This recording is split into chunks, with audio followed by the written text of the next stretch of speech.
when I was 16 years old, I began writing jokes, little jokes that I would tell my friends. And my jokes were always very cerebral. I would always start with a premise like in the schoolyard, we would play this game called Your Mama's So Fat.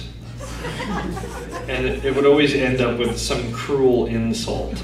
But mine were, your mama's so fat that the rest of the family is very concerned.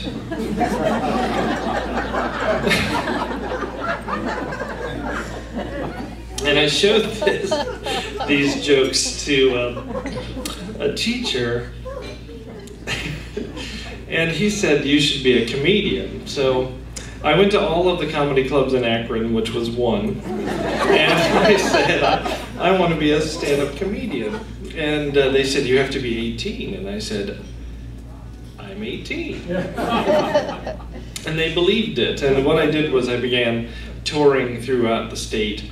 I performed with people like Jon Stewart from The Daily Show, and Dave Chappelle, and a guy named Dane Cook. And this was really what I started out doing, writing jokes and trying to think about how that works as a rhythm. And I think that has helped me with the stories. When I was 19, I started a punk rock band. I had very long hair. It was down to here, and I was hot.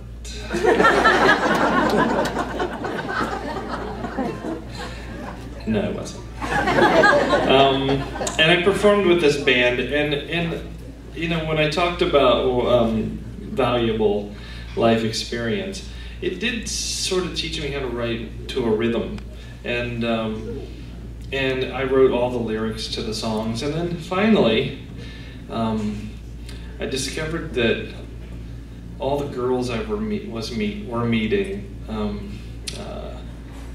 were wearing Black Sabbath t-shirts, and they weren't that cute anymore.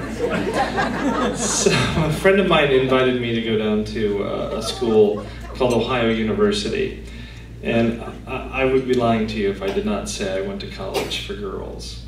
But while I was there, I studied journalism, which was another amazing experience for me, being able to write succinctly, write with economy, and which turned out to be incredibly valuable as well. Like he said, I wrote for my school newspaper. I was in a comedy troupe.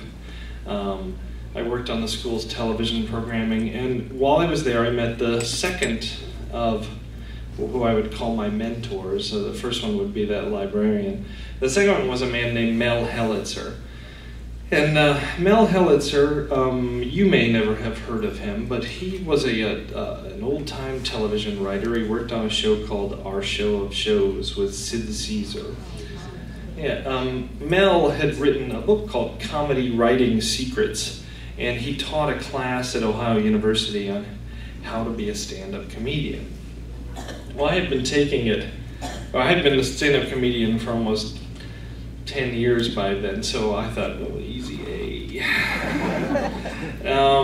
But he taught me really how to write with a pace and how to write with a musical, and he would show me other comedians and how they spoke and how they wrote their jokes and how the way they talked could make anything funny. Like, for instance, Jerry Seinfeld, when he tells a joke, it really doesn't matter what the joke is. It always sounds like, na na na na na na. And he sets you up with that, and I learned how to write that way. Mel had a lot of contacts, and he urged me to move to New York City, where I was an intern on The Late Show with David Letterman. And it wasn't exciting like it is now at The Late Show, but I did have fun. One of my many jobs was walking Dave's clinically insane golden retriever that would bite me and children and old people and trees and itself. You know you're angry when you bite yourself.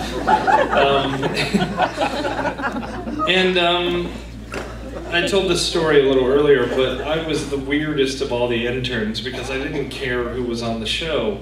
I had very specific people I thought of as celebrities, and they would come on.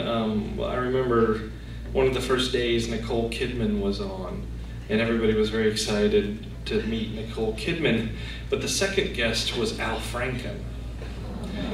And wow, Al Franken's gonna be on the show. And that was continuously all through it. I remember the day Metallica was on the show. That was a very exciting thing for all the kids. But Bill Murray was on the show too. And I got to meet a lot of my heroes. I met Woody Allen, I met Steve Martin, I met Bob Newhart, which was a huge influence on me as a comedian. And I worked for Dave for about 5 months, and then got a job working on documentaries. And this was really where my first writing jobs, where they paid me, took off. I worked for the Discovery Channel. Many of you probably know that as the channel where people get eaten by sharks. I did a couple documentaries for them. One was on a group of people who live in the New York City subway system called the Mole People. If you have ever been to New York and been on the subway, you might be surprised to know there's about 3,500 people living in those tunnels, many of them under Grand Central. And I went down with a cameraman, and we explored the tunnels and got to meet this community of people where they elected their own mayor, and they had their own police department, and they had televisions and microwaves and everything you guys have at home. They just had it in a tunnel underground.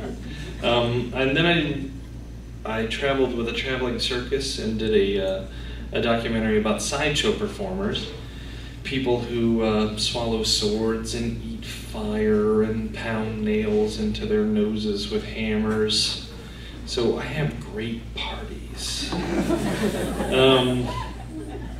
I got to know a man who would put scorpions in his mouth. I hung out with a bearded lady. We dated. We didn't. I'm kidding. She wouldn't go out with me.